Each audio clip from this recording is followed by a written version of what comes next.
ভালোবাসার শৃঙ্খল। একদা ছোট্ট একটি মেয়ে ছিল, যার নাম ছিল দিয়া। তার চোখ ছিল তারার মতো উজ্জ্বল, আর তার মন ছিল আকাশের মতো বিশাল। দিয়া স্বপ্ন দেখত এক সুন্দর পৃথিবীর, যেখানে কারো চোখে ঘৃণা থাকবে না।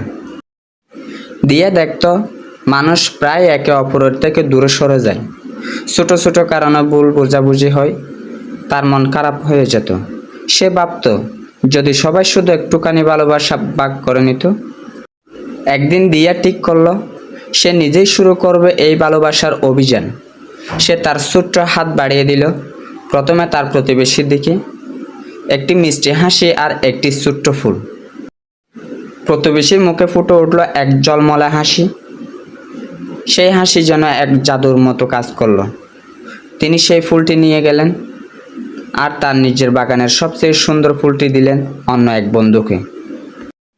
এভাবে শুরু হলো ভালোবাসার এক অদৃশ্য শৃঙ্খল। একজন আরেকজনকে দিল একটি সহানুভূতি, একটি সাহায্য, একটুখানি সময়।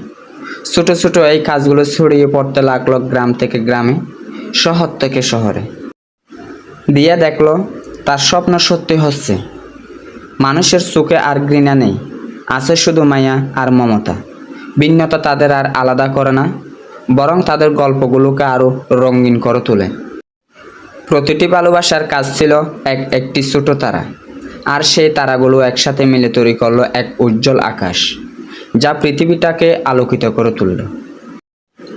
এখন আর কেউ কাউকে ভিন্ন চোখে দেখে না, সবাই জানে তারা এক সূত্রে বাঁধা, ভালোবাসার অদৃশ্য সুতোয়। এই সুতো এতটাই মজবুত যে কোনো ঝড় তাকে ছিঁড়তে পারবে না। দিয়া বড় হলো, কিন্তু তার স্বপ্ন আরও বড় হলো। সে জানতো এই ভালোবাসার বিপ্লব চলবে প্রজন্ম থেকে প্রজন্মান্তরে।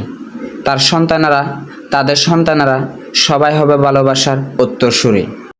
আর তাই পৃথিবীটা রয়ে গেল সুন্দর, শান্তির এক আশ্রয়স্থল, যেখানে প্রতিটি নতুন বুড়ো শিশুরা গর্ব করে বলতে পারে, আমরা ভালোবাসার উত্তরসূরি, আর আমাদের পৃথিবী এটা ভালোবাসায় গড়া।